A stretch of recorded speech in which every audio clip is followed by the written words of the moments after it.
Hello. हाँ, चलिए।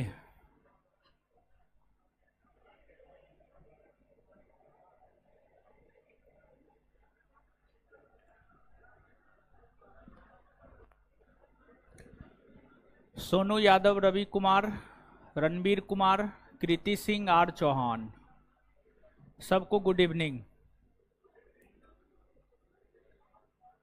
अच्छा, ऑफलाइन वाले लोग, लड़की लोग आती है तो हल्ला काहे करते हैं, सीटी काहे मारते हैं? कैमरा लगा हुआ नहीं पता है? कल टेस्ट में पूछ लीजिएगा क्या हुआ था। टेस्ट बैच में सबको क्लासरूम से बाहर कर दिए, सब लड़का को क्लासरूम से बाहर कर दिए। टेस्ट हुआ,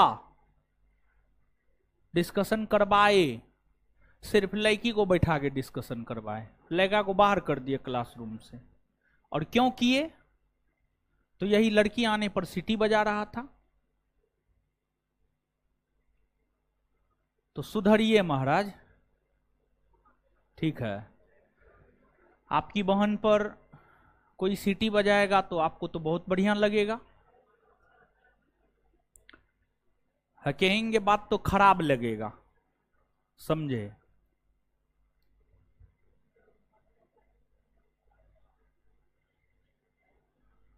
आप स्वयं इस बात को सोचिए। इसमें बहुत सारे छात्र ऐसे भी होंगे जिनकी बहन पढ़ती होंगी, पढ़ती है भी, आकर के वो लड़का कंप्लेन करता है। आप अपने पर लेकर के देखिए ना। और सीटी बजाने का काम कौन करता है? जिनकी बहन यहां नहीं पढ़ रही है। एक तो आपके पास उतना औकात और उतना क्षमता नहीं है कि आप अपनी बहन को भी पढ़ा सके। अपनी बहन को तो घर में बंद कर दिए, वो बौकी रहे, निरक्षर रहे, और जो दूसरी की बहन पढ़ने के लिए आई है उस पर सीटी मारते हैं। खराब लगता है ये सब चीज। अब ये सब काम मत कीजिए। ये सब काम करके आप एक अलग तरह का परिचय देते हैं। यानी आप ये दिखाते हैं कि आपका क्या संस्कार है, बताइए। कोई भी माँ बाप गलत संस्कार नहीं देता है।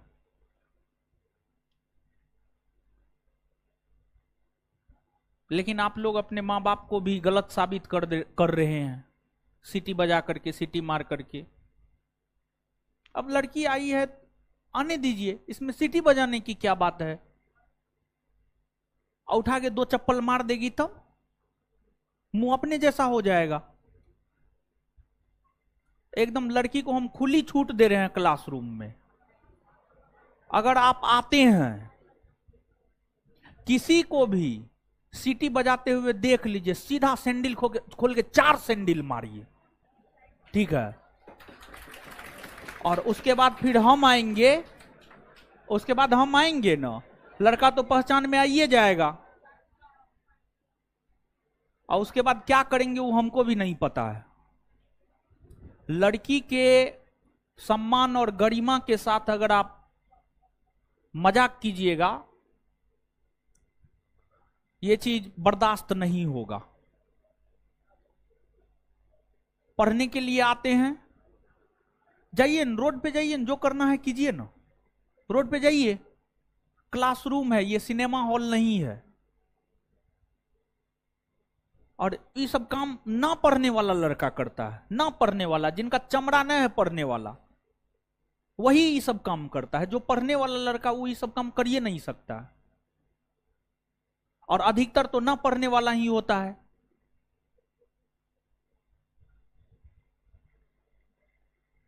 खाली फालतू काम में लगे रहते हैं। चलिए, तो आ जाइए, रिवीजन कर लेते हैं पिछले क्लास की चीजों का। अभी उठा करके पूछेंगे ना तो नानी याद आ जाएगा सबको। उठा करके 4 गो क्वेश्चन पूछ देंगे। अच्छा, हमको टाइम ही नहीं मिलता है वीडियो देखने का, नहीं तो वीडियो देख करके देखते हैं, ठीक है? होली में तो छुट्टी मिलेगा, पूरा क्लास का वीडियो ले जाएंगे रूम पे, देखेंगे, हर क्लास में देखेंगे कौन कौन बदमाशी करता है। और क्लास में 4-5 गो होता है, वो 4 गो 5 गो हल्ला करता है, सब करने लगता है। क्लास में 4-5 गो अवशिष्ट पदार्थ है, ये बात हमको पता है, लेकिन हम पहचानते नहीं है उसको। अब भीड़ इतना रहता है कि उसको पहचानना मुश्किल हो जाता है, शेड्यूल बिजी है, वीडियो नहीं देख पाते हैं।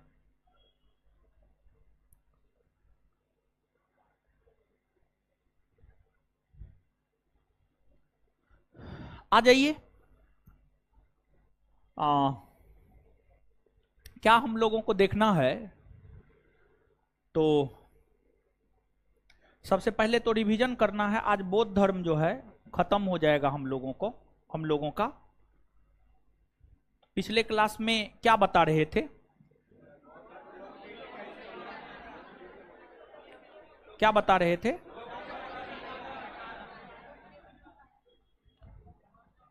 क्या बता रहे थे?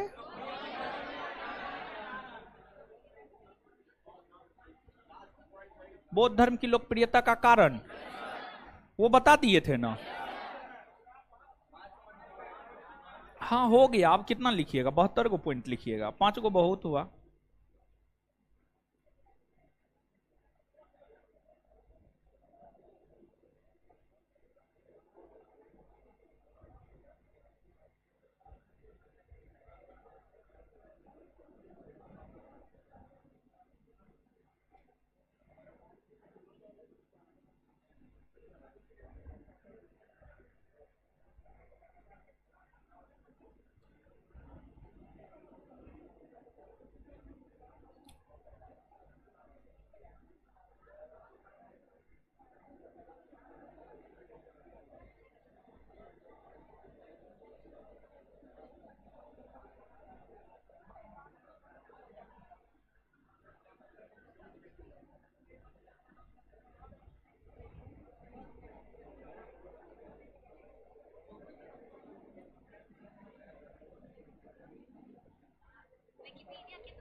चलिए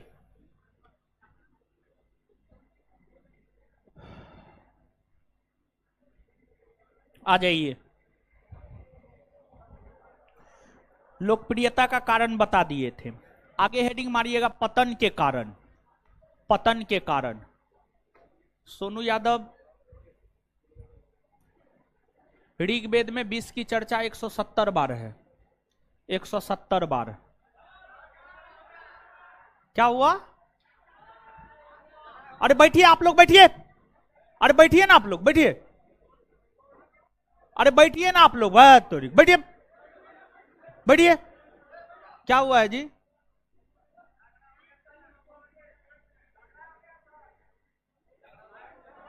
आगे में आप लोग बैठे रहिए। कैमरा लगा हुआ है। क्या हुआ है? नीचे चेयर कौन नहीं जगह देता है? इधर आओ तुम, जो लड़का था आओ इधर आओ।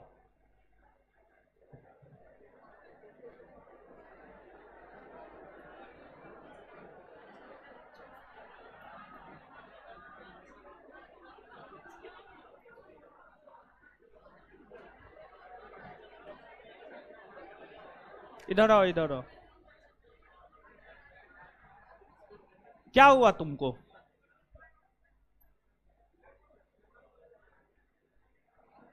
क्या हुआ बोलो। क्या? हाँ हाँ।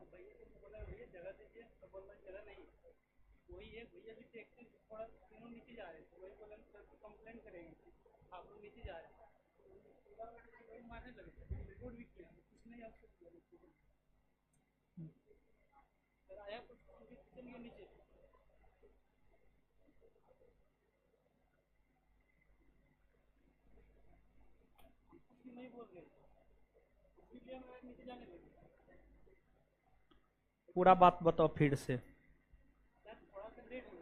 हाँ हाँ हाँ। कुर्सी। हाँ। हम्म। तो तीनों नीचे जाने लगा तो उससे तुमको क्या मतलब है? हाँ। कहाँ है तुम्हारा कार्ड, कहाँ है?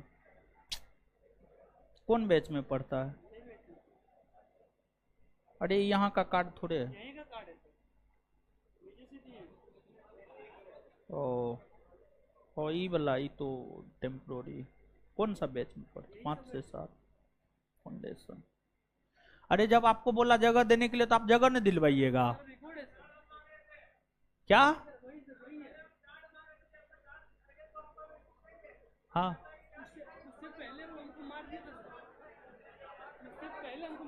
अच्छा शांत शांत। अच्छा ठीक है। अच्छा ठीक है, हम सुन रहे हैं। अरे रिकॉर्डिंग सुना कैसे जाता है? सुनाओ हम।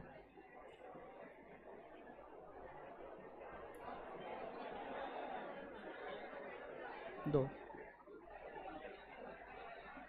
दो डिलीट मत करना। देखो डिलीट कर दिया।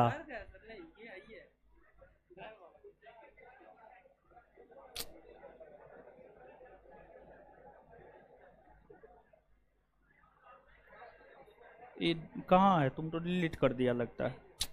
सुनाओ ना, खोल के दो ना।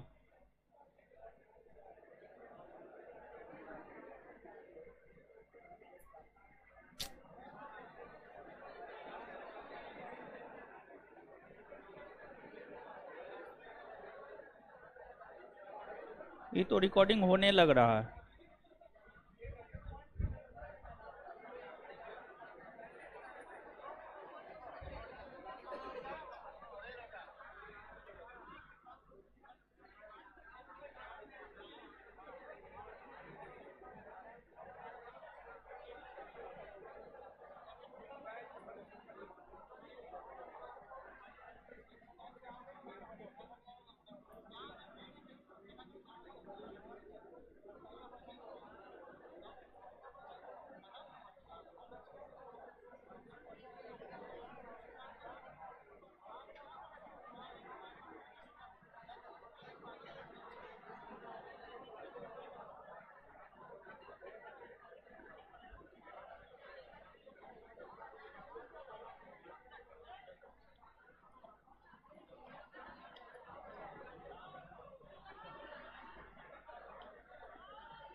ठीक है बैठो तुम।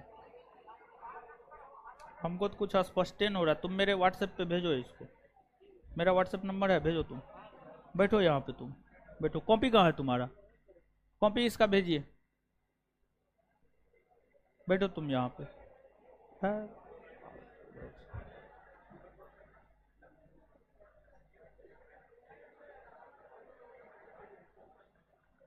बैठिए यहीं पे बैठिए आप। बैठिए।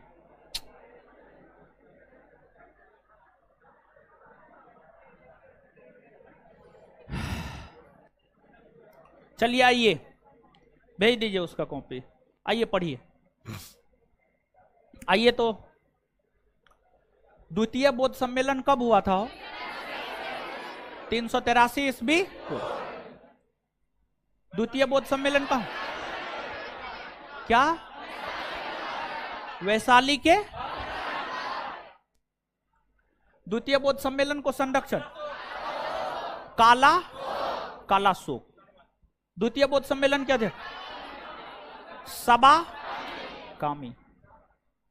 तृतीय बौद्ध सम्मेलन क्या हुआ? क्या बोले? पाटली किसने?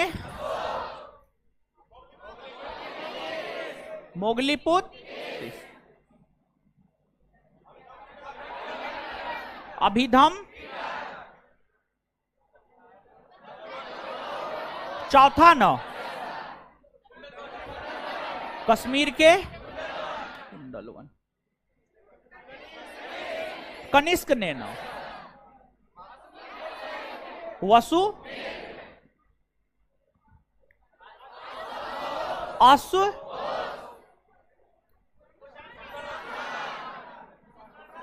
कुषाण अश्व बोधों का रामायण बुद्ध चरितम बोधों का रामायण बुद्ध मथुरा शैली।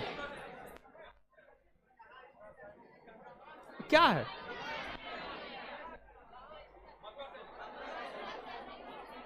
किस शैली में होगा मथुरा शैली?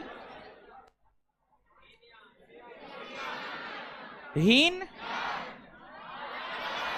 हाँ महा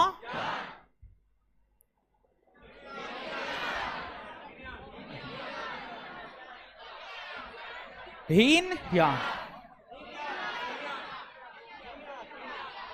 हीन या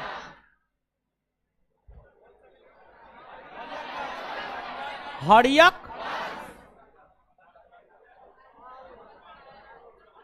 चलिए एगो वज्रयान शाखा भी आगे वज्रयान शाखा के विषय में बता देंगे पतन के कारणों को बताते हुए।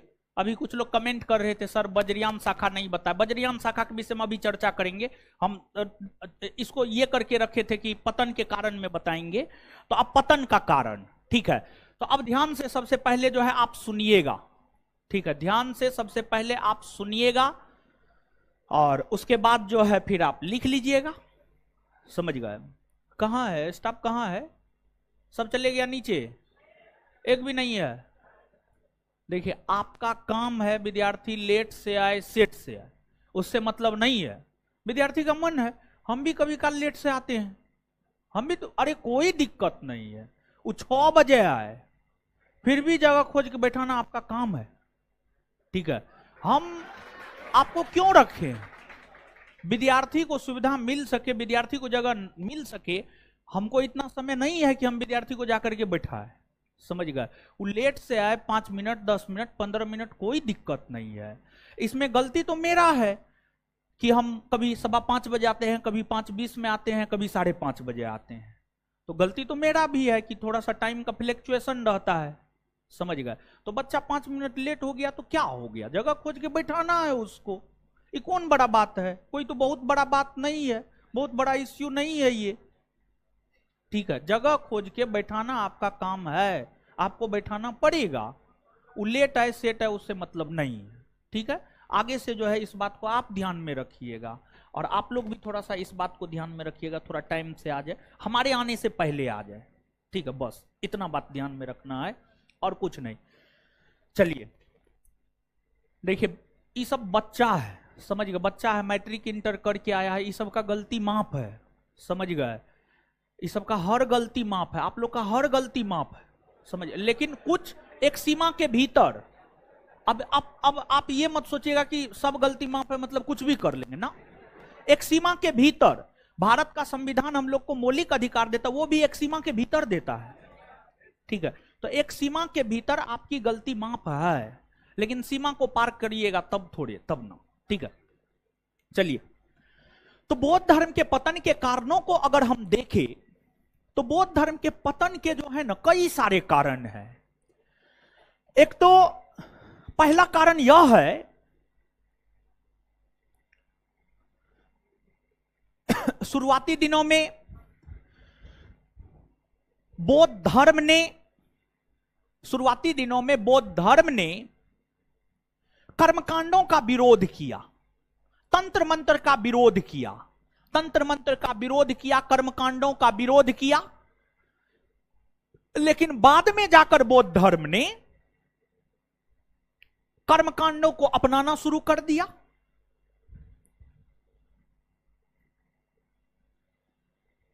तंत्र मंत्र को मानने लगा, एक ये कारण है। दूसरा, जो बौद्ध प्रचारक होते थे, जो बौद्ध गुरु होते थे, वह आम जनों की भाषा पाली भाषा में उपदेश देते थे, और पाली उस समय आम जनों की भाषा थी। लेकिन बाद के बौद्ध गुरु जो है ना, संस्कृत में उपदेश देने लगे। अब संस्कृत लोगों को समझ में ही नहीं आता था, और जब संस्कृत लोगों को समझ में ही नहीं आने लगा, तो अब लोग गुरुओं की बातों को समझ ही नहीं पा रहे थे। और जब गुरुओं की बातों को समझ ही नहीं पा रहे थे, बौद्ध आचार्य बौद्ध गुरु लोगों को समझाने में ही सक्षम नहीं थे, तो लोग कैसे बौद्ध धर्म को मानेंगे? बौद्ध धर्म को मानने का कोई कारण ही नहीं बच गया। तो एक तो बाद के बौद्ध आचार्यों ने पाली के जगह संस्कृत भाषा को अपना लिया। फिर तीसरा, बौद्ध धर्म को राजवंशों ने भी संरक्षण देना बंद कर दिया। पहले राजा और राजवंश बौद्ध धर्म को संरक्षण देता था, लेकिन बाद में जाकर संरक्षण देना बंद कर दिया। और बौद्ध धर्म को संरक्षण देने वाला अंतिम राजवंश बंगाल का पाल वंश। उसके बाद बौद्ध धर्म को संरक्षण ही नहीं मिला। ये कारण हो गए। फिर जब बौद्ध संघ में महिलाओं को शामिल किया गया, तो अब बौद्ध संघ जो है दुराचारों का, गलत विचारों का, गलत धंधा का केंद्र बिंदु बन गया। यह भी बौद्ध धर्म के पतन का एक कारण बना। और बौद्ध धर्म के पतन के कारणों में एक प्रमुख कारण है बजरियान संप्रदाय। बौद्ध धर्म के अंतर्गत जो है 7वीं 8वीं सदी में, बौद्ध धर्म के अंतर्गत 7वीं 8वीं सदी में बजरियान संप्रदाय का उदय हुआ।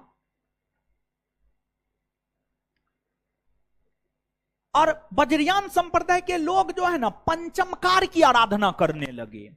पंचमकार के अंतर्गत मत्स्य, मांस, मद्य, मैथुन, मुद्रा। मत्स्य का मतलब तो आप समझते ही होंगे। मत्स्य यानी मांस मछली, मत्स्य मांस, मद्य, मत्स्य मतलब मछली, मांस मतलब मांस, मद्य मतलब शराब, मैथुन, और इसके बाद जो है आपको मुद्रा। ये 5 चीज की आलोचना करते हुए बौद्ध धर्म का उदय हुआ था। और बाद में जाकर के जब बजरियान संप्रदाय का उदय हुआ, तो बजरियान संप्रदाय के लोग इन 5 चीजों की आराधना करने लगे। तो लोगों को लगने लगा कि बौद्ध धर्म तो इन सभी चीजों का विरोध करते हुए इसका उदय हुआ, अब ये लोग इसी बात को मानने लगा है। तो लोगों ने बौद्ध धर्म को अपनाना बंद कर दिया, जिस वजह से बौद्ध धर्म का पतन हो गया। तो बौद्ध धर्म के पतन के एक कारणों में एक प्रमुख पतन है आपको वज्रयान संप्रदाय का उदय होना। ठीक है, तो नीचे से लिखिए।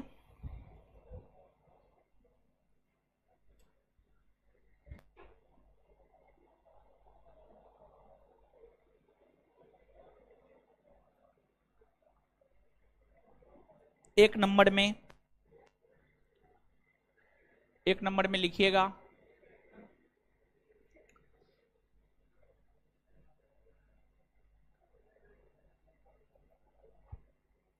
बौद्ध गुरुओं ने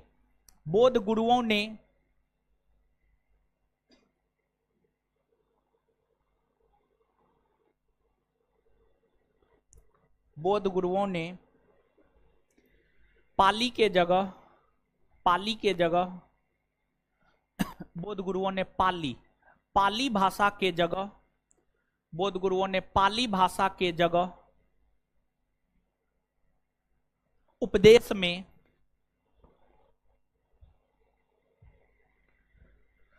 संस्कृत भाषा का प्रयोग करने लगे।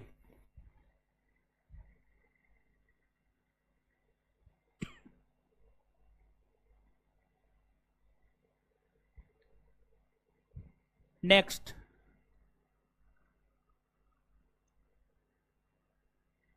नेक्स्ट,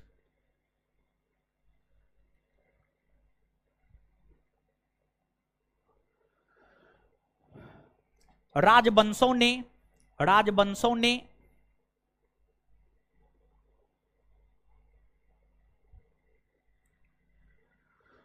बौद्ध धर्म को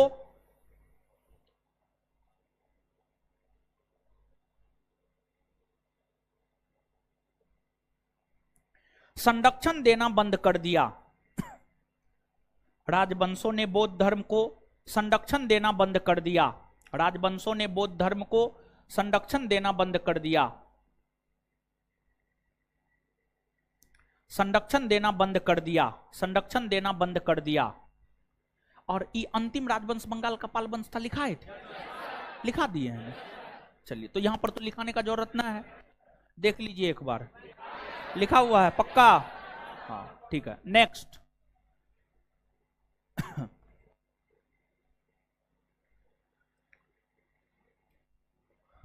बौद्ध केंद्र, बौद्ध केंद्र, बौद्ध केंद्र कुरूतियों का, बौद्ध केंद्र कुरूतियों का, कुरूति लिख देते हैं।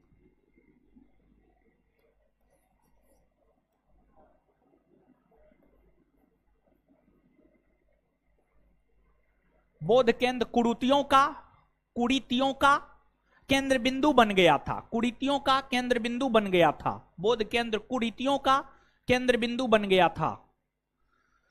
बौद्ध केंद्र कुरीतियों का केंद्र बिंदु बन गया था। नेक्स्ट, 7वीं सदी में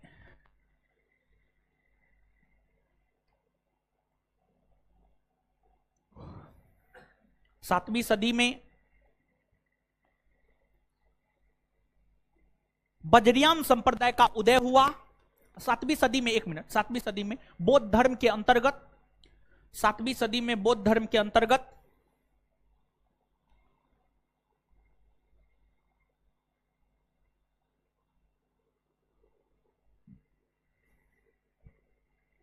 सातवीं सदी में बौद्ध धर्म के अंतर्गत, बौद्ध धर्म के अंतर्गत बजरियान संप्रदाय का उदय हुआ।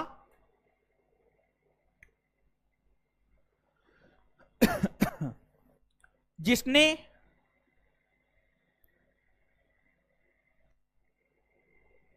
जिसने पंचमकार, जिसने पंचमकार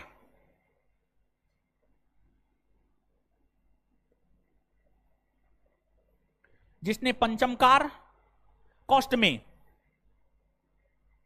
पंचमकार कॉस्ट में मांस, मत्स्य, मद्य, मैथुन, मुद्रा, कॉस्टबंद।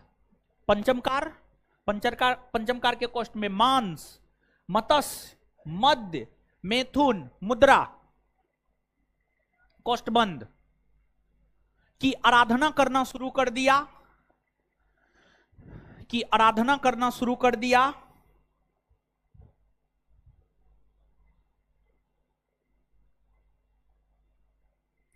की आराधना करना शुरू कर दिया।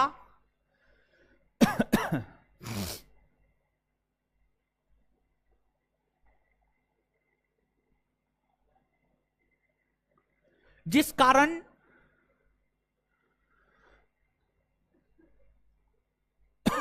जिस कारण आम लोगों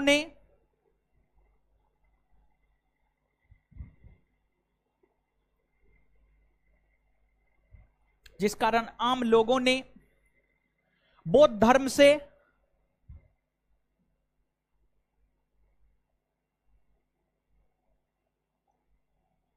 अपनी दूरी बना ली।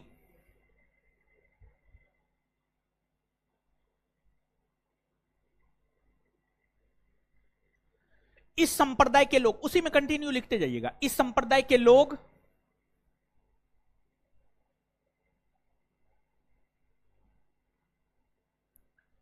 इस संप्रदाय के लोग लोग देवी तारा इस संप्रदाय के लोग देवी तारा को महात्मा बुद्ध से, इस संप्रदाय के लोग देवी तारा को महात्मा बुद्ध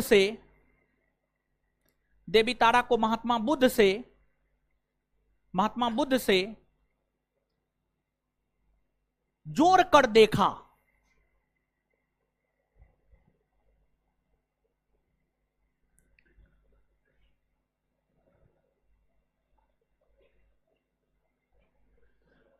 इस संप्रदाय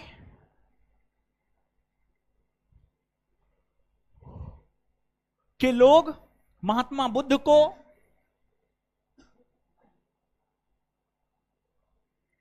इस संप्रदाय के लोग महात्मा बुद्ध को अलौकिक शक्ति वाला, इस संप्रदाय के लोग महात्मा बुद्ध को अलौकिक शक्ति वाला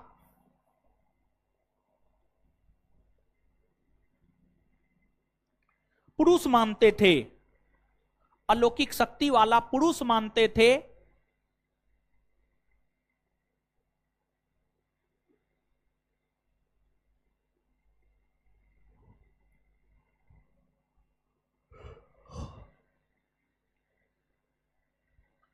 इस संप्रदाय का प्रमुख बौद्ध साहित्य, इस संप्रदाय का प्रमुख बौद्ध साहित्य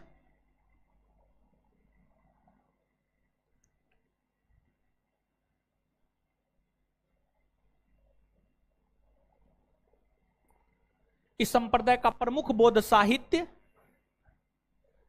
गुह्य समाज, इस संप्रदाय का प्रमुख बौद्ध साहित्य गुह्य समाज, इस संप्रदाय का प्रमुख बौद्ध साहित्य गुह्य समाज, कोमा मंजूश्री मूल कल्प,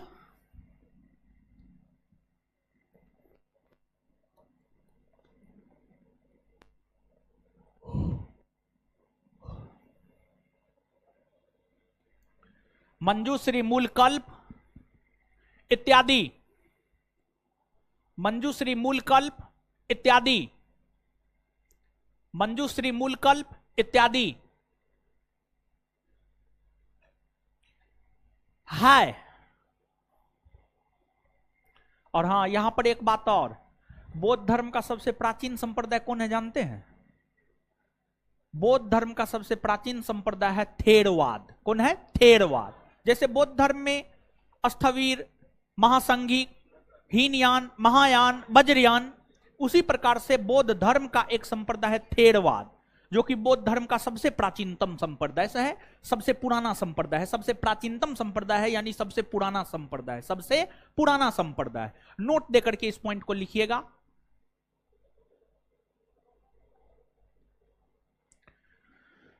बौद्ध धर्म का सबसे प्राचीनतम संप्रदाय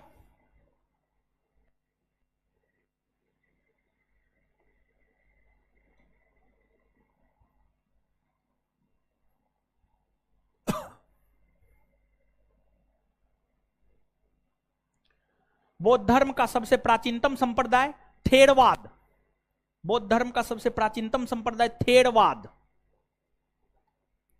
बौद्ध धर्म का सबसे प्राचीनतम संप्रदाय थेरवाद है। थेरवाद है।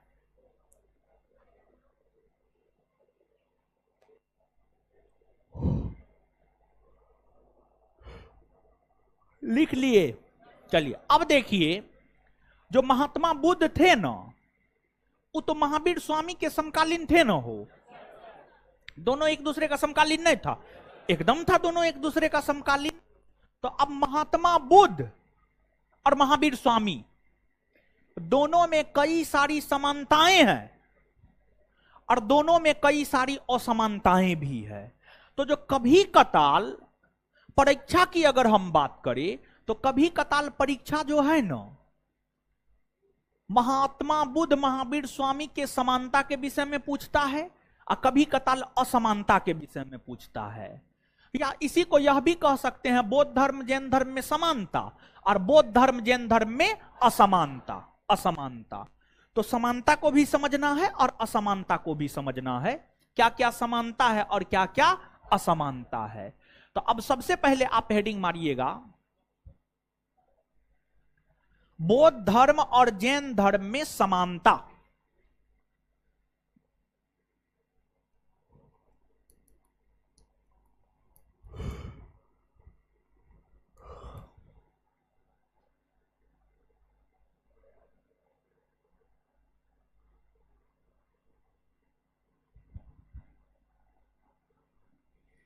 बौद्ध धर्म और जैन धर्म में समानता, बौद्ध धर्म और जैन धर्म में समानता। सुनिए, पहली बात, गौतम बुद्ध क्षत्रिय जाति के अंतर्गत शाक्य कुल के थे। महावीर स्वामी क्षत्रिय जाति के अंतर्गत ज्ञात्रिक कुल के थे, ज्ञात्रिक कुल के थे। लेकिन दोनों क्षत्रिय ही न थे, हो जाति तो क्षत्रिय ही न थे। तो महात्मा बुद्ध और महावीर स्वामी दोनों क्षत्रिय थे। इस बात को लेकर दोनों में समानता है, इस बात को लेकर दोनों में क्या है, समानता है। दूसरी समानता यह है कि दोनों जब उपदेश दे रहे थे ना, तो उस समय मगध के शासक बिंबिसार,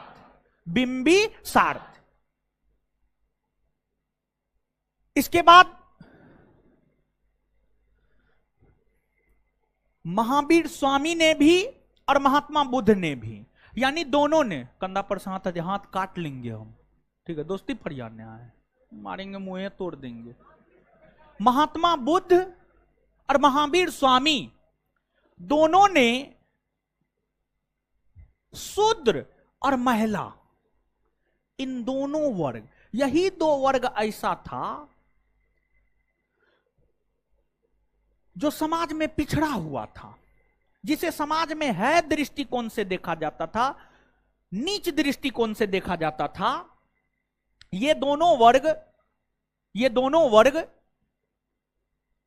को बौद्ध धर्म के अंतर्गत महात्मा बुद्ध ने, जैन धर्म के अंतर्गत महावीर स्वामी ने सम्मान दिया और अपने अपने धर्म में शामिल किया। महावीर स्वामी ने भी कहा जो है महिला शूद्र हमारे धर्म में शामिल हो सकती है। महात्मा बुद्ध ने भी कहा कि महिला और शूद्र हमारे धर्म में शामिल हो सकती है। यह बात है, इसको लेकर भी समानता है। फिर दोनों धर्म पुनर्जन्म और कर्मवाद के सिद्धांत को स्वीकार करता है। दोनों धर्म पुनर्जन्म और कर्मवाद के सिद्धांत को स्वीकार करता, मतलब दोनों धर्म में पुनर्जन्म की मान्यता है। मतलब दोनों धर्म इस बात को स्वीकार करता है कि मानव का फिर से जन्म होता है, दोबारा जन्म होता है, तिबारा जन्म होता है, यानी अनेकों बार जन्म होता है मानव का। बौद्ध धर्म में भी यह बात स्वीकार किया गया है और जैन धर्म में भी यह बात स्वीकार किया गया है। और फिर कर्मवाद, कोई भी ऐसा धर्म संसार का नहीं है जिसने कर्मवाद को स्वीकार नहीं किया है। मतलब कर्मवाद का मतलब कर्म ही हर चीज है। आपके कर्म ही आपके जीवन के दिशा और दशा को निर्धारित करता है। आपके कर्म, आपका काम ही आपके जीवन के दिशा और दशा को निर्धारित करता है। तो कर्मवाद के सिद्धांत को दोनों धर्मों में स्वीकार किया गया। तो कर्मवाद को लेकर भी दोनों धर्मों में समानता है। आप भी अगर सफल होना चाहते हैं तो आपको एक उचित कर्म करना होगा, काम करना होगा। आप विद्यार्थी हैं, विद्यार्थी का सबसे बड़ा काम है पढ़ना। आपको पढ़ना होगा, आपको पढ़ना होगा। आप पढ़ेंगे तभी आप सफल हो पाएंगे। आप अपने पर ध्यान देंगे तभी आप सफल हो पाएंगे। और आज के डेट में संसार का 90% पैसा 10% लोग के पास, 10% पैसा 90% लोग के पास है। ऐसा क्यों? ऐसा इसलिए क्योंकि 10% लोग ही ऐसे हैं जो सिर्फ स्वयं के विषय में सोचते हैं, स्वयं के विषय में सोचते हैं। और 90% ऐसे लोग हैं जो दूसरों के विषय में सोचते हैं। जो दूसरों के विषय में सोचते हैं, अब दूसरे के विषय में सोचेगा तो उसका पैसा उसके पास थोड़े रहेगा, नहीं रहेगा। मतलब यहां पर हम आपको यह बात बताना चाह रहे हैं, आप विद्यार्थी हैं, आपका कर्म पढ़ना है, आपको सिर्फ और सिर्फ स्वयं के पढ़ने के विषय में सोचना चाहिए। स्वयं के पढ़ने के विषय में सोचना चाहिए, स्वयं क्या करना है, कितना घंटा पढ़ना है, कैसे पढ़ना है, इन चीजों पर आपको हमेशा विचार करना चाहिए, दूसरे के चीजों पर विचार नहीं करना चाहिए। अगर जीवन में आगे बढ़ना चाहते हैं तो अभी जो यहां पर 90% विद्यार्थी की बात हम करते हैं, जब ये लॉज पर जाएंगे ना, आप लोग जब लॉज पे जाएंगे, कॉपी फेंक देंगे, दोस्त के साथ सब्जी लेने के लिए निकल जाएंगे और फिर बतियाते जाएंगे देश दुनिया के विषय में। यूट्यूब पे कोई वीडियो देखेंगे, कोई मूवी देखेंगे, किसी टीचर का कोई चीज देख लिए, उसके विषय में चर्चा करेंगे, फलना टीचर ये, फलना नेता ये, फलना चीज ये। इन चीजों से कुछ नहीं होने जा रहा है।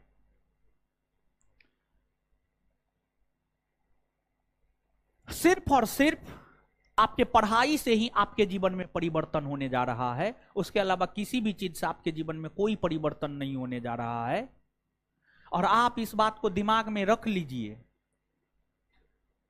आज के डेट में जो द्रोणाचार्य वाला गुरु खोजिएगा ना, वो मिलने से रहा, वो मिलने वाला नहीं है आपको कि हर चीज वो आपको सही है बताएगा ना, कभी नहीं। टीचर को मार्केटिंग भी करना है, टीचर को पैसा भी कमाना है, बहुत कुछ टीचर को देखना है, वो बहुत झूठो बोलता है। और हम आपको बताते हैं हम टीचर हैं, लेकिन फिर भी टीचर जात की आलोचना करते हैं।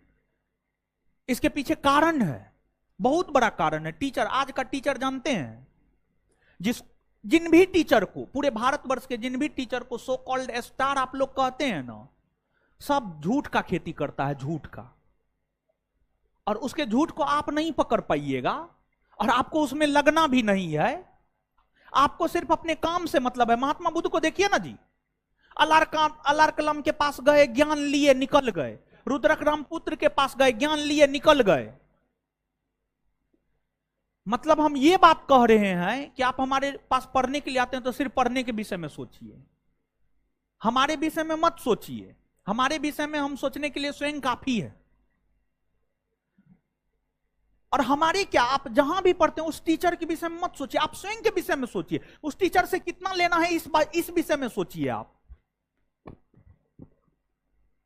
और मार्केटिंग एडवर्टाइजमेंट पर मत जाइए। तो कर्म को हर धर्म में स्वीकार किया गया, हिंदू धर्म हो, बौद्ध धर्म हो, जैन धर्म हो, हर धर्म में कर्मवाद के सिद्धांत को स्वीकार किया गया। कर्म के बदौलत ही आप कुछ भी कर सकते हैं। अब नीचे से लिखिएगा, समानता में 1 नंबर में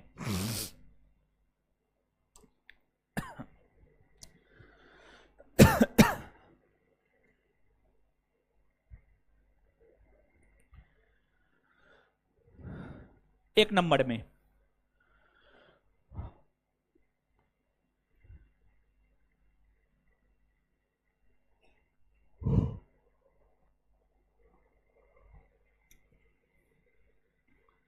और ये बात लिखाए हैं ना कि महावीर स्वामी ज्ञात्रिक कुल के महात्मा बुद्ध शाक लिखाए हुए हैं ना, लिखिएगा।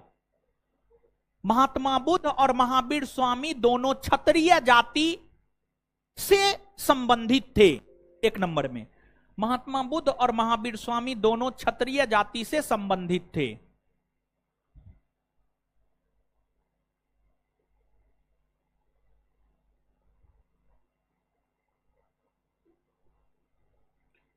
महात्मा बुद्ध और महावीर स्वामी दोनों क्षत्रिय जाति से संबंधित थे। 2 नंबर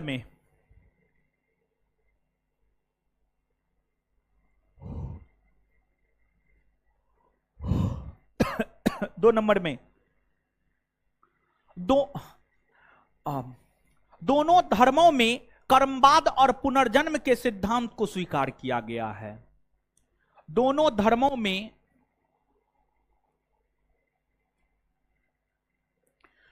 कर्मवाद और पुनर्जन्म के सिद्धांत को स्वीकार किया गया है। दोनों धर्मों में कर्मवाद और पुनर्जन्म के सिद्धांत को स्वीकार किया गया है। दोनों धर्मों में पुनर्जन्म और कर्मवाद के सिद्धांत को स्वीकार किया गया है।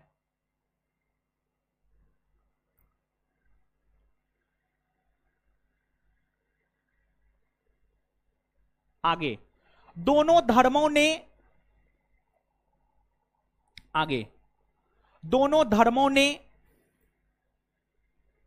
महिला और शूद्र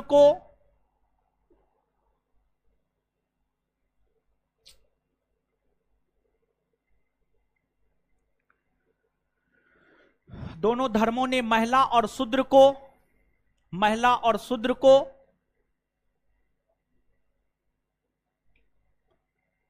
शामिल किया।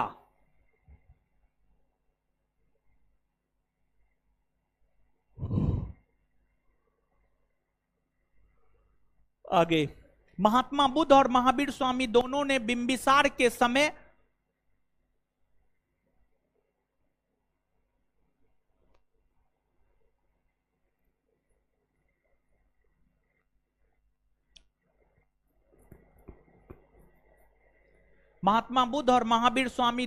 बिंबिसार के समय अपने उपदेश दिए।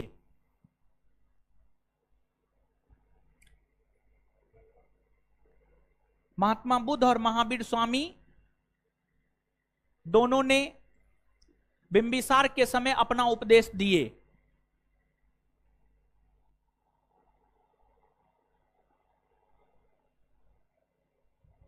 अब ये तो समानता की बात हो गई। अब दोनों धर्मों में बहुत सारी असमानता भी है। तो दोनों धर्मों में जो बहुत सारी असमानताएं हैं, उन असमानताओं को भी आगे हम लोग देखेंगे। ठीक है, तो अब नीचे से हेडिंग मारेंगे बौद्ध धर्म और जैन धर्म में असमानताएं। बौद्ध धर्म और जैन धर्म में असमानताएं।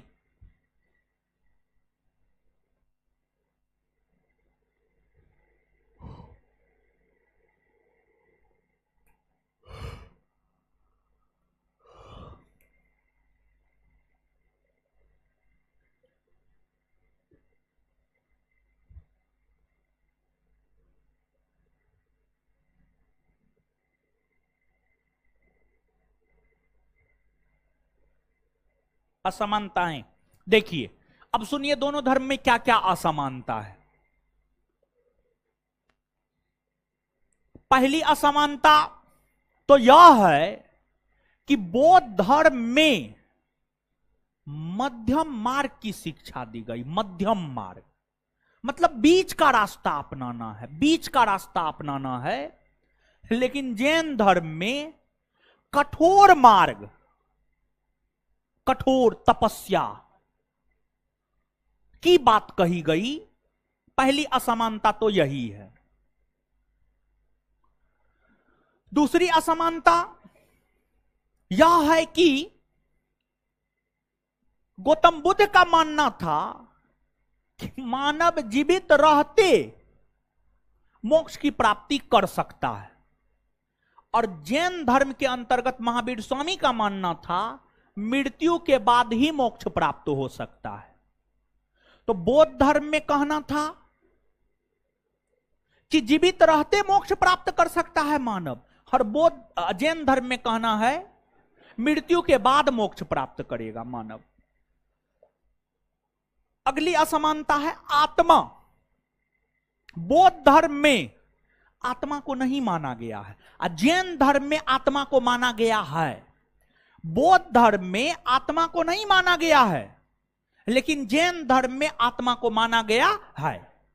बौद्ध धर्म में ईश्वर को नहीं माना गया है, जैन धर्म में ईश्वर को माना गया है, लेकिन जैन तीर्थकरों से नीचे, जैन तीर्थकरों से नीचे। यही सब तो असमानता है। और समानता में जो है ना, एक लाइन है आपके पास, समानता में एक लाइन लिखना है। सुनिए ना, एक लाइन क्या लिखना है जानते हैं? सुनिए, ये बड़ी महत्वपूर्ण है, ये लिखना हम भूल गए थे, अभी तुरंत दिमाग में आया, समझ गए। वेद, वेद समझते हैं? वेद को ना बौद्ध धर्म में स्वीकार किया गया, ना जैन धर्म में स्वीकार किया गया।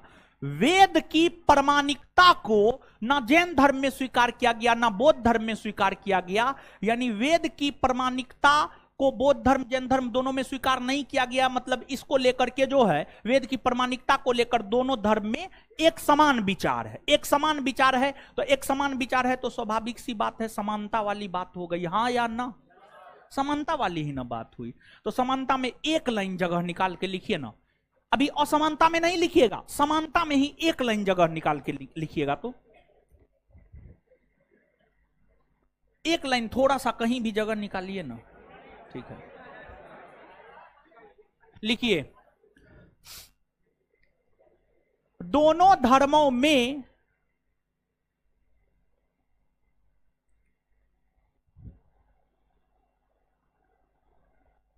वेदों की प्रामाणिकता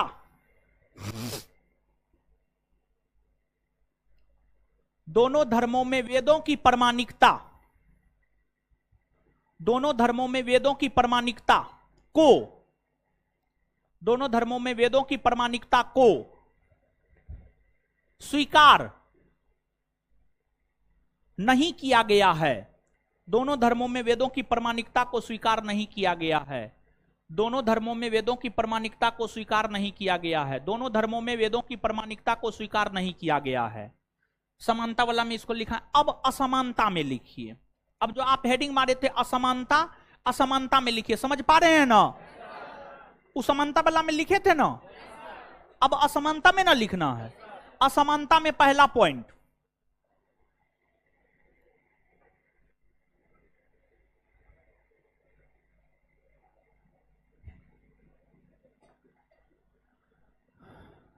बौद्ध धर्म में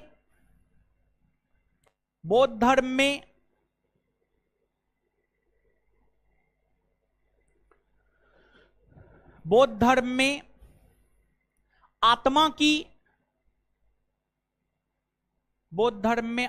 की मान्यता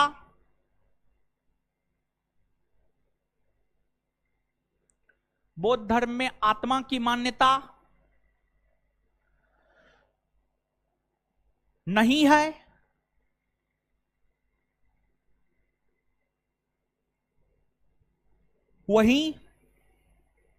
वहीं जैन धर्म में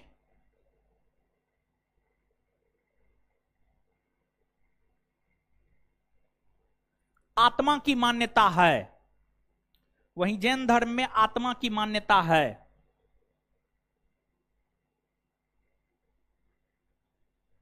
वहीं जैन धर्म में आत्मा की मान्यता है। Full stop.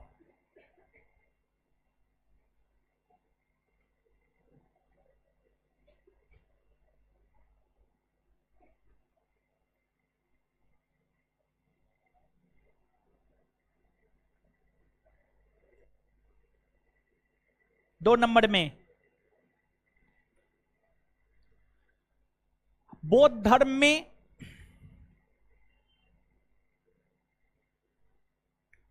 मध्यम मार्ग की शिक्षा दी गई है। बौद्ध धर्म में मध्यम मार्ग की शिक्षा दी गई है।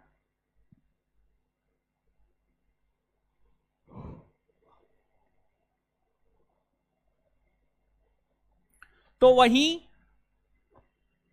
वहीं जैन धर्म में कठोर तपस्या पर बल दिया गया है। तो वहीं जैन धर्म में कठोर तपस्या पर बल दिया गया है।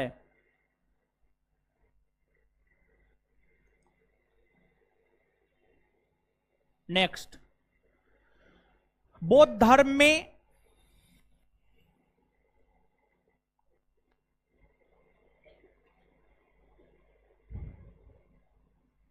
यह मान्यता है कि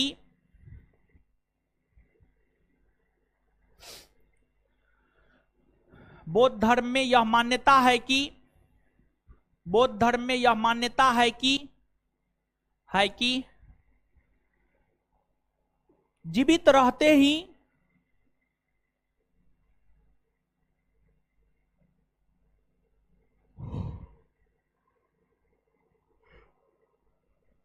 जीवित रहते ही मोक्ष प्राप्त किया जा सकता है,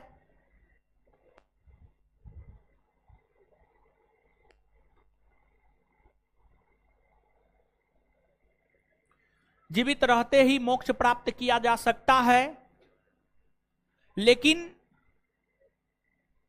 मोक्ष मतलब जन्म और मृत्यु के चक्र से मुक्त हो जाना, मोक्ष का मतलब होता है।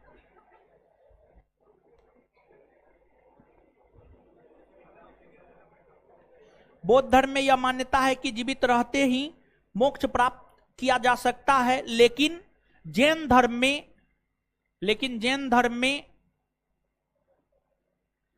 लेकिन जैन धर्म में यह मान्यता है कि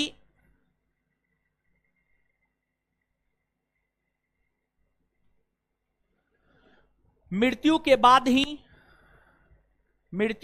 ही मोक्ष प्राप्त किया जा सकता है।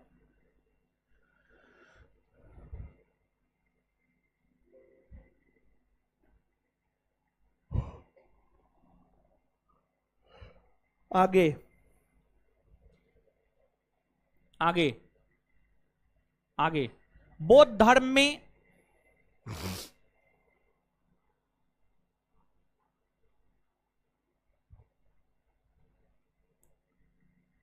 ईश्वर की मान्यता नहीं है। अब सुनिए, एगो मिनट यहां पर 1 मिनट सुन लीजिए।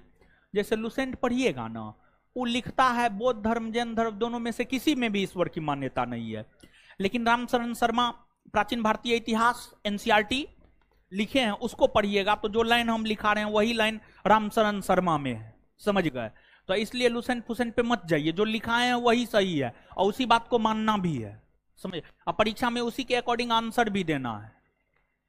तो लिखिए, बौद्ध धर्म में ईश्वर की मान्यता नहीं है, बौद्ध धर्म में ईश्वर की मान्यता नहीं है,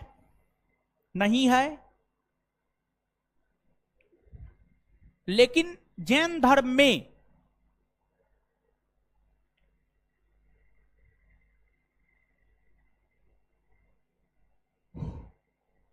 ईश्वर की मान्यता है, ईश्वर की मान्यता है,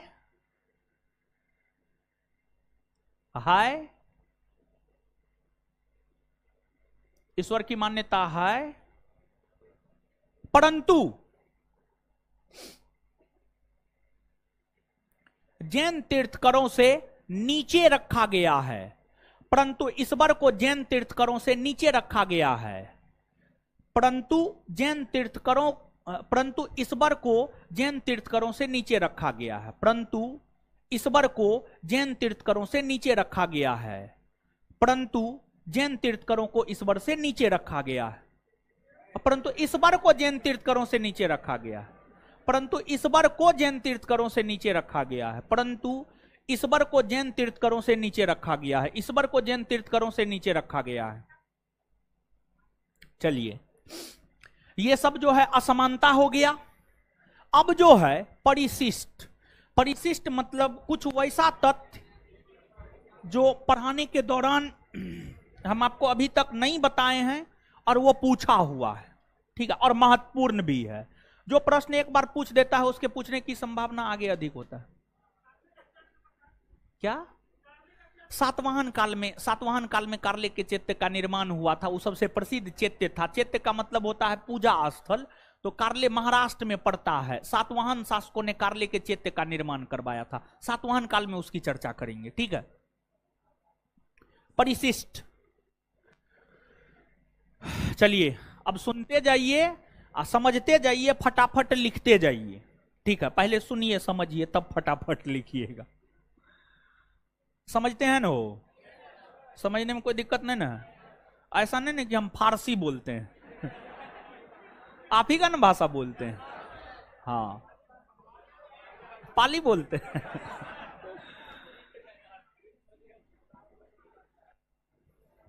गौतम बुद्ध जब जीवित था तो गौतम बुद्ध के जीवित रहते जो है ना, उसका चचेरा भाई था, उसका नाम था देवदत्त। देवदत्त जो है बौद्ध संघ का प्रमुख बनना चाहता था। गौतम बुद्ध के जीवित रहते ही गौतम बुद्ध का चचेरा भाई देवदत्त बौद्ध संघ का प्रमुख बनना चाहता था, लेकिन गौतम बुद्ध बनने नहीं दिया।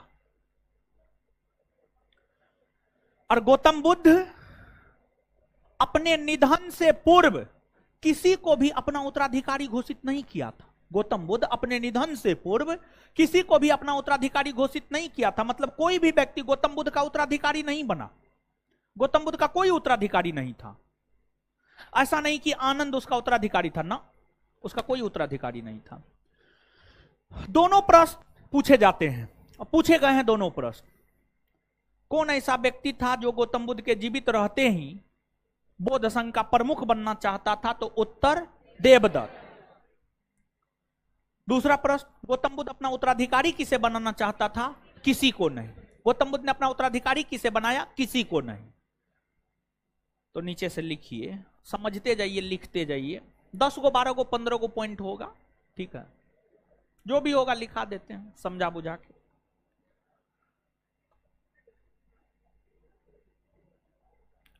गौतम बुद्ध का चचेरा भाई देवदत्त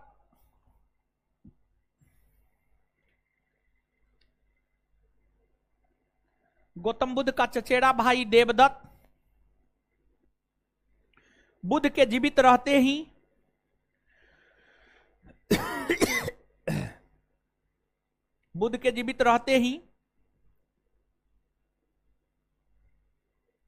संघ प्रमुख बनना चाहता था।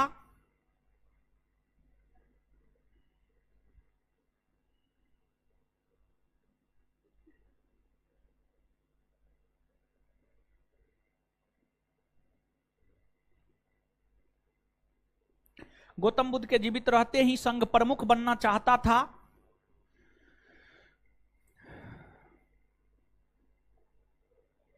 गौतम बुद्ध का चचेरा भाई देवदत्त गौतम बुद्ध के जीवित रहते ही संघ प्रमुख बनना चाहता था। अगला पॉइंट, गौतम बुद्ध ने अपना उत्तराधिकारी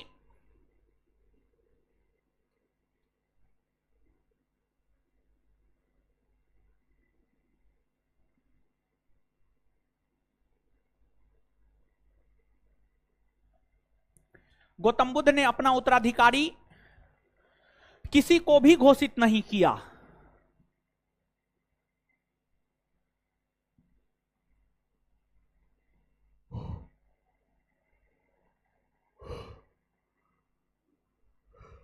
किसी को भी घोषित नहीं किया। चलिए, इसके बाद जो है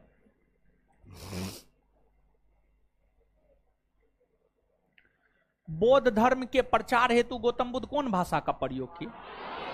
ये तो लिखा दिए हैं। अच्छा, त्रिपिटक की रचना कौन भाषा में हुई? ये बात लिखा है, देख लीजिए, लिखा है, लिखा दिए हैं, नहीं लिखा है। अरे सुनिए, त्रिपिटक है ना, हो सूत पिटक, विनय पिटक, अभिधम पिटक है ना, ये तीनों की रचना पाली भाषा में हुई। किस भाषा में? और बौद्धों का जो सबसे प्रमुख शिक्षा केंद्र रहा है नालंदा विश्वविद्यालय, विक्रमशिला विश्वविद्यालय। नालंदा विश्वविद्यालय नालंदा में और विक्रमशिला जो है भागलपुर में। तो नालंदा विश्वविद्यालय और विक्रमशिला विश्वविद्यालय जो है बौद्ध शिक्षा का सबसे प्रमुख केंद्र बिंदु रहा है। फिर जैसे हिंदू धर्म का पवित्र ग्रंथ गीता है, रामायण है, महाभारत है, तो एक बौद्ध साहित्य है, उसका नाम है धम्मपद। एक बौद्ध साहित्य है, उसका नाम है धम्मपद। जैसे हिंदू धर्म में गीता का महत्व है, वैसे ही बौद्ध धर्म में धम्मपद साहित्य का महत्व है। तो गीता के साथ जिस बौद्ध साहित्य की तुलना की जाती है उसका नाम है धम्मपद। धम्मपद। और एक बौद्ध साहित्य है, आपको सूत निपात, एक बौद्ध साहित्य सूत निपात। सूत निपात बौद्ध साहित्य है। और सूत निपात नामक बौद्ध साहित्य में गाय को, गाय गाय गाय को, हाँ COW का, गाय को अन्नदा, वनदा, सुखदा कहा गया है। मतलब अन्न देने वाली, रूप देने वाली और सुख देने वाली, अन्न देने वाली, रूप देने वाली और सुख देने वाली गाय को कहा गया है। फिर आपको बौद्ध धर्म का जो अंतरराष्ट्रीयकरण हुआ, बौद्ध धर्म का जो नेपाल में गमन हुआ, श्रीलंका में गमन हुआ, आपको अशोक के समय हुआ। किसके शासनकाल के समय? अशोक। तो ये 4-5 पॉइंट बताएं, पहले इसको लिखिए फिर आगे बताएंगे।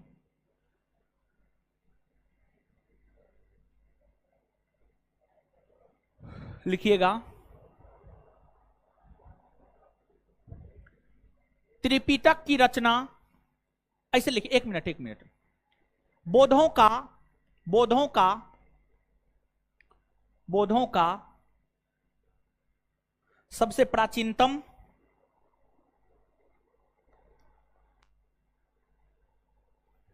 बौद्धों का सबसे प्राचीनतम, और हम बोले थे कि बौद्ध धर्म खत्म करने के बाद क्वेश्चन आंसर यहां तक करवा देंगे, फिर आगे बताएंगे। तो क्या क्वेश्चन आंसर करवा देना? क्वेश्चन आंसर ऑब्जेक्टिव आप लोग लिए नहीं ना है? कुछ लोग लिए भी होंगे। कौन कौन लोग लिए हुए हैं? हाँ, कुछ लोग लिए हुए हैं। हम सोच रहे थे इस ऑब्जेक्टिव में परिवर्तन करेंगे। क्या विचार है? हाँ? परिवर्तन कर दे और बौद्ध धर्म खत्म करने के बाद ऑब्जेक्टिव ही करवा देते हैं। देखिए टोटल जो है कितना ऑब्जेक्टिव आपको करना होगा बताते हैं। आप लोग के बैच में पाषाण युग पढ़ाए हैं ना? कभी कभी किसी बैच में नहीं भी पढ़ाते हैं, ठीक है। पाषाण युग पढ़ाए हैं ना? पाषाण युग एक चैप्टर हो गया, हड़प्पा 2, प्राचीन भारतीय इतिहास का स्रोत बताएं?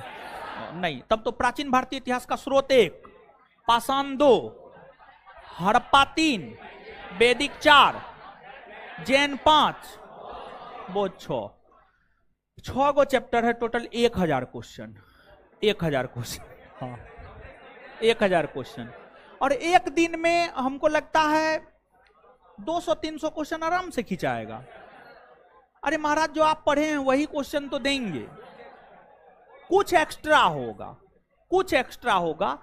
1000 क्वेश्चन में जो है ना 600 से 700 क्वेश्चन आपसे ऑटोमेटिक बन जाएगा, 300 से 400 के बीच में नहीं बनेगा, वो हमको बताना होगा।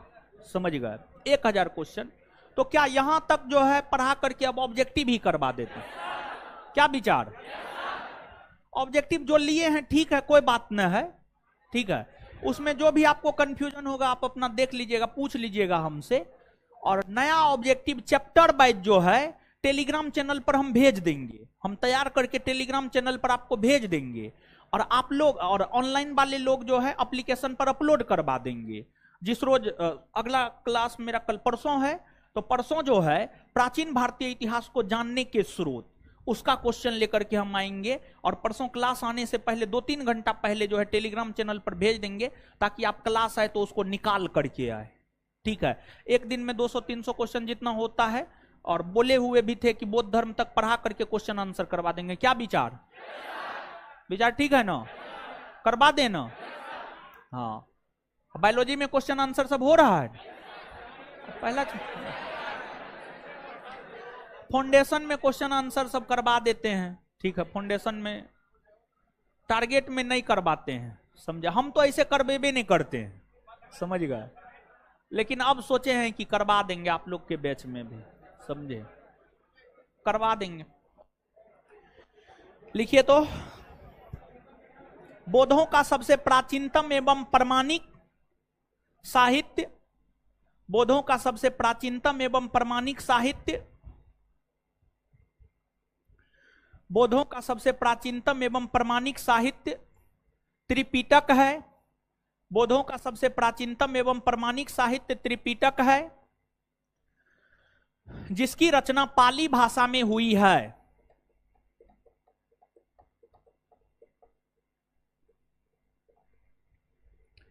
जिसकी रचना पाली भाषा में हुई है।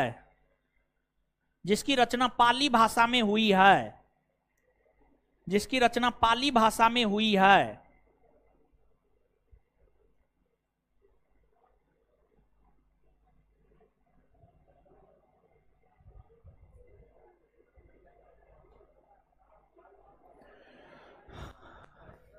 अगला पॉइंट देखिए, त्रिपिटक के अंतर्गत सूत पिटक, विनय पिटक, अभिधम पिटक आता है न हो। सूत पिटक में गौतम बुद्ध के द्वारा दिए गए उपदेश, अब विनय पिटक में आचार विचार नियम कानून, और अभिधम पिटक में बौद्ध धर्म की दार्शनिक व्याख्या। बौद्ध धर्म की दार्शनिक व्याख्या तो नीचे से लिखिएगा। सूत पिटक में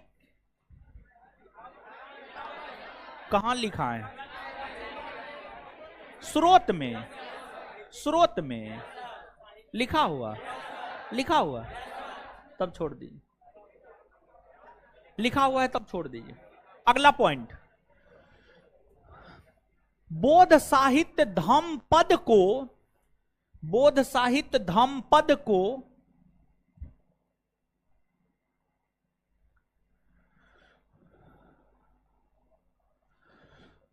बौद्ध साहित्य धम्मपद को, बौद्ध साहित्य धम्मपद को गीता के समान,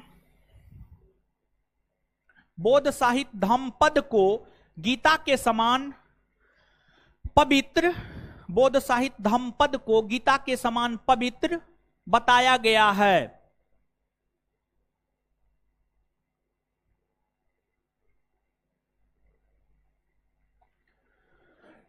बौद्ध साहित्य धम्मपद को गीता के समान पवित्र बताया गया है।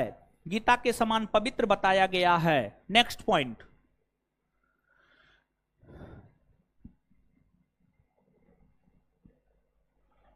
बौद्ध साहित्य सूत निपात में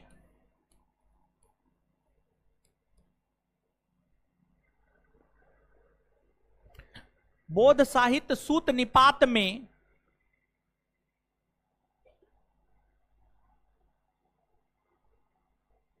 गाय को गाय को गाय गाय को अन्नदा,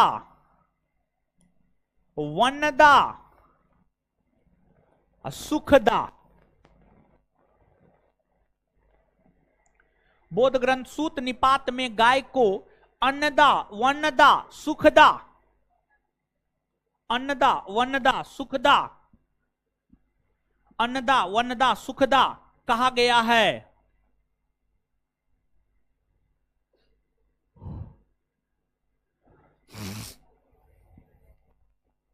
अन्नदा, वनदा, सुखदा कहा गया है,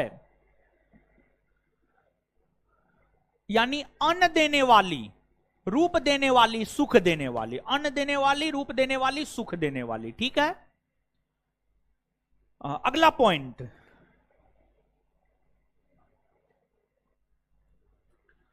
बौद्ध धर्म का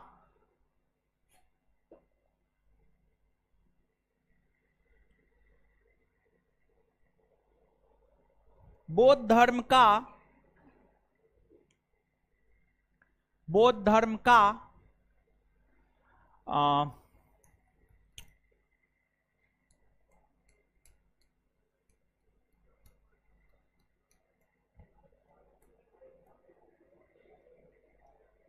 नेपाल और श्रीलंका जैसे देशों में गमन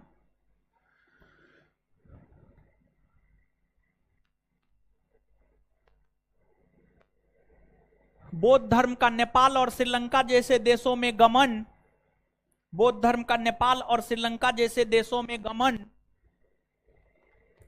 बौद्ध धर्म का नेपाल और श्रीलंका जैसे देशों में गमन गमन अशोक के शासनकाल में हुआ।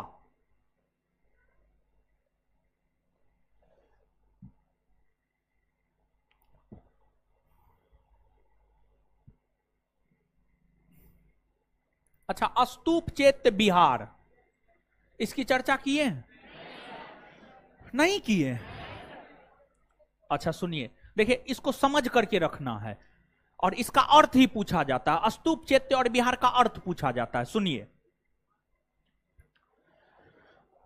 धमेक स्तूप की चर्चा नहीं किए, धमेक स्तूप की चर्चा की, लेकिन स्तूप की चर्चा नहीं की। देखिए आपको जो है, और ये भी प्रश्न पूछा हुआ है, जब क्वेश्चन बैंक देखिएगा ना, तो चैत्य और विहार में क्या अंतर है, ये पूछा हुआ क्वेश्चन है। चैत्य और विहार में क्या अंतर है? तो चैत्य और विहार, विहार, चैत्य बौद्धों का जो पूजा स्थल होता था ना, बौद्धों के पूजा स्थल को चैत्य,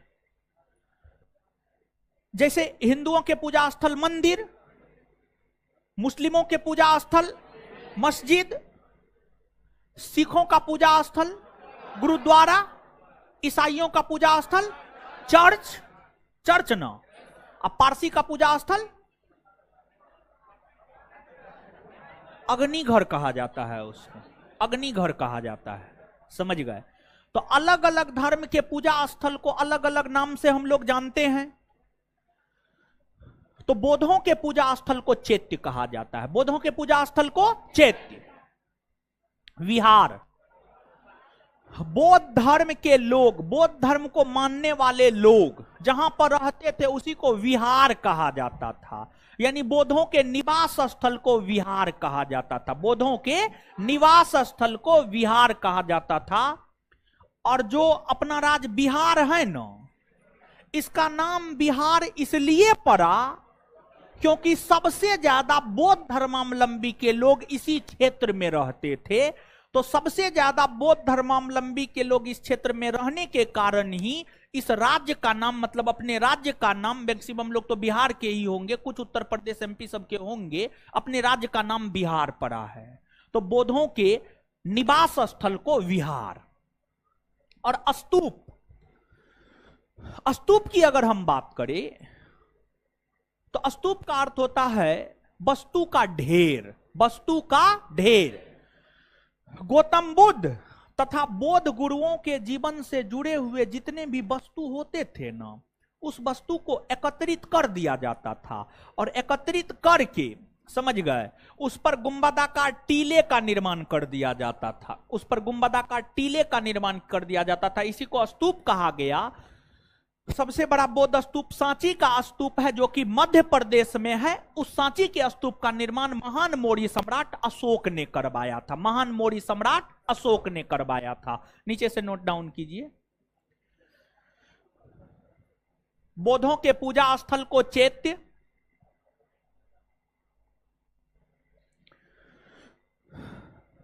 बौद्धों के पूजा स्थल को चैत्य, बौद्धों के पूजा स्थल को चैत्य, कोमा, बौद्धों के निवास स्थल को विहार, बौद्धों के पूजा स्थल को चैत्य, कोमा, अब बौद्धों के निवास स्थल को विहार, विहार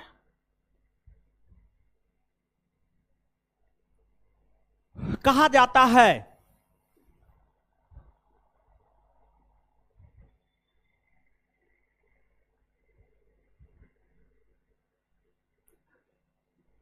अगला पॉइंट, स्तूप का शाब्दिक अर्थ वस्तु का ढेर होता है। स्तूप का शाब्दिक अर्थ वस्तु का ढेर होता है, स्तूप का शाब्दिक अर्थ वस्तु का ढेर होता है।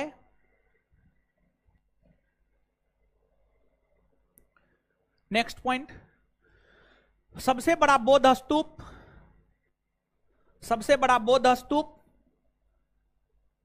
सबसे बड़ा बौद्ध स्तूप मध्य प्रदेश में स्थित सांची का स्तूप है।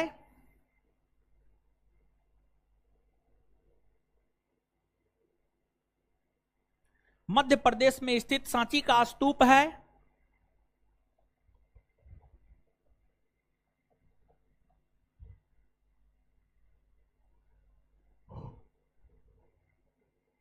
मध्य प्रदेश में स्थित सांची का स्तूप है, जिसका निर्माण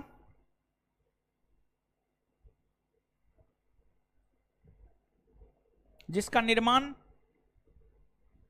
अशोक ने करवाया था।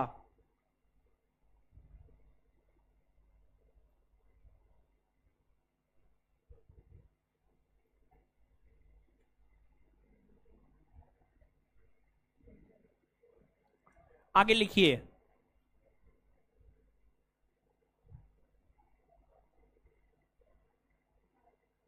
भारत में प्रथम पूजित प्रतिमा मानव के रूप में, लिख लिए है ना।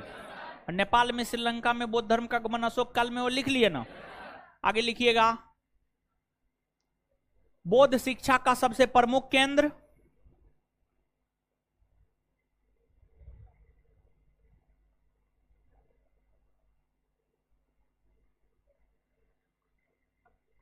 बौद्ध शिक्षा का सबसे प्रमुख केंद्र नालंदा विश्वविद्यालय और विक्रमशिला विश्वविद्यालय को माना जाता है।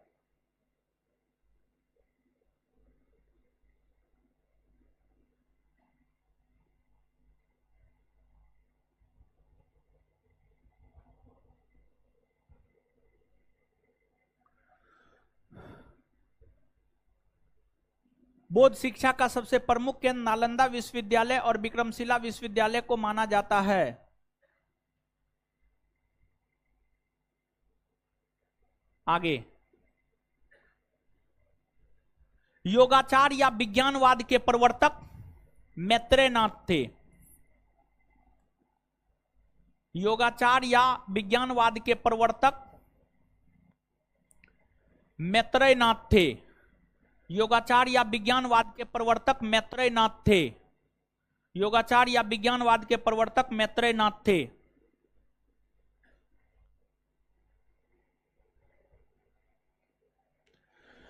अगला पॉइंट,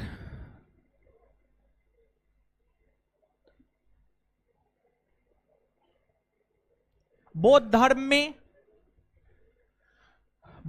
में भविष्य का बोधिसत्व,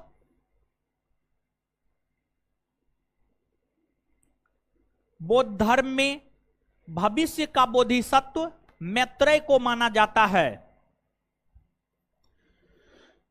बौद्ध धर्म में भविष्य का बोधिसत्व, बौद्ध धर्म में भविष्य का बोधिसत्व मैत्रेय को माना जाता है।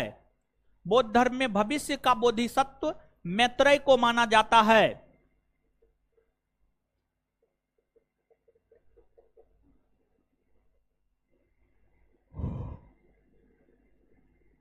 आगे लिखिएगा। पुनर्जन्म और कर्मवाद के सिद्धांत को, पुनर्जन्म और कर्मवाद के सिद्धांत को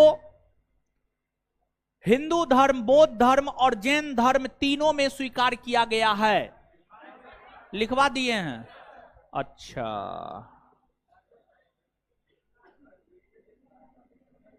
आगे, भारत का आइंस्टीन नागार्जुन को कहा जाता है। भारत का आइंस्टीन नागार्जुन को कहा जाता है।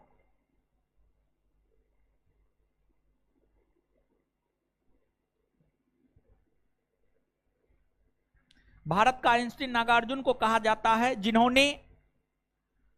जिन्होंने शून्यतावाद के सिद्धांत को प्रतिपादित किया।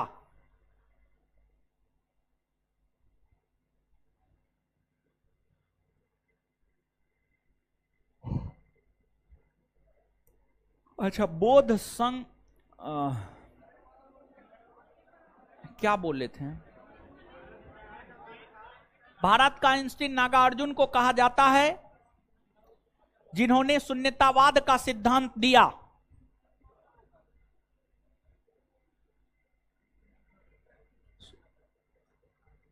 भारत का आइंस्टीन नागार्जुन को कहा जाता है जिन्होंने शून्यतावाद का सिद्धांत दिया।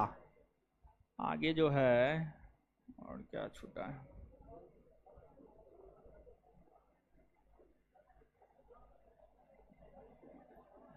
गौतम बुद्ध अंतिम वर्षा ऋतु, लिखवा दी।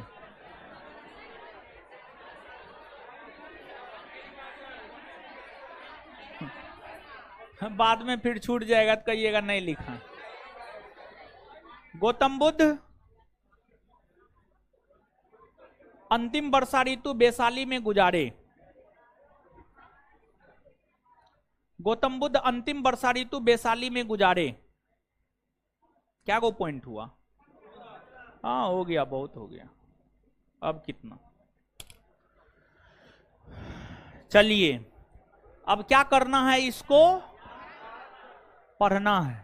पढ़िए, आप पढ़िए तब हम याद करवाएंगे।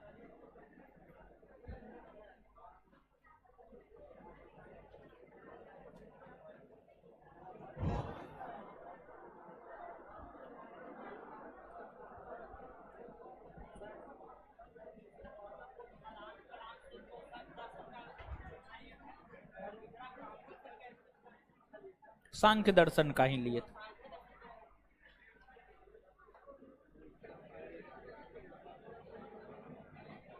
पढ़िए गुरुजी, लोग बतियाना ना है, पढ़िए। और टेलीग्राम पर जब क्वेश्चन भेज देंगे ना हम आपको, तो आने से पहले एक बार उसको बना लीजिएगा, देखिएगा कितना बनता है। ठीक है, आंसर नहीं देंगे, क्वेश्चन नया देंगे तो तैयार ना करना होगा। तो देखेंगे होगा तो कल ही भेज देंगे।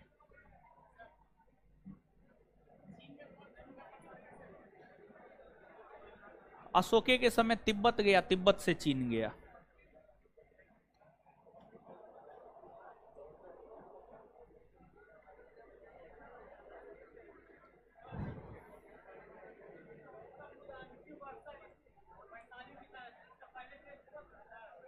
कुशीनगर, हम तो बोले थे वैशाली होगा, वैशाली होगा, वैशाली होगा, वैशाली वैशाली वैशाली वैशाली।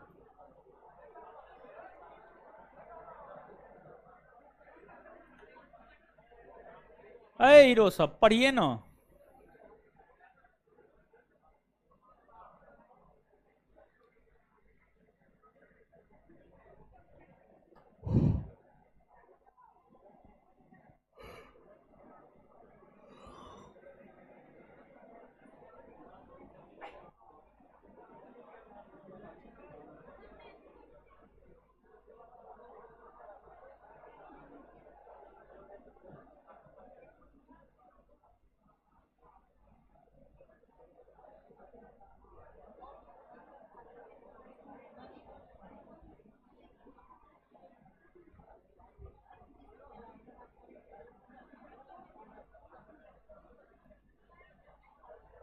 पढ़िए, पढ़ने बोले हैं लड़की लोग, बतियाने नहीं बोले हैं, मुंह तोड़ देंगे हम। बोलते हैं पढ़ने तो लगती है बतियाने।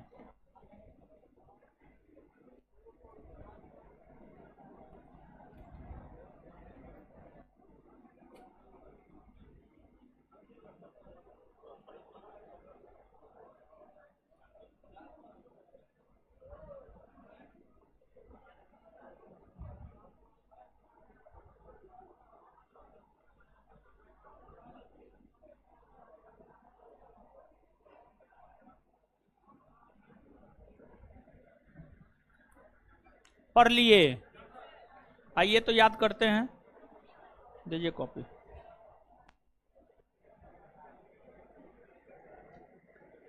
बौद्ध धर्म के पतन के कारण, पहला कारण क्या है?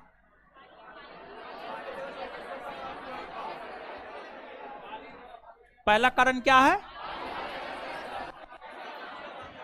दूसरा कारण क्या है?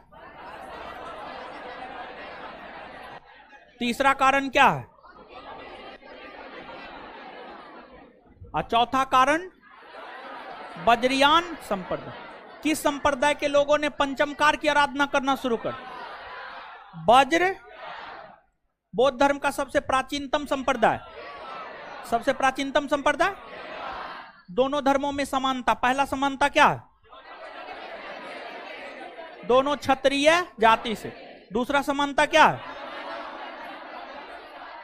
और तीसरा समानता क्या है? चौथा समानता, पांचवा समानता, चलिए, दोनों धर्म में असमानता। पहला असमानता, दूसरा असमानता,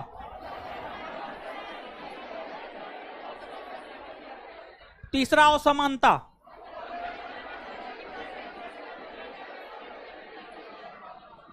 चौथा असमानता,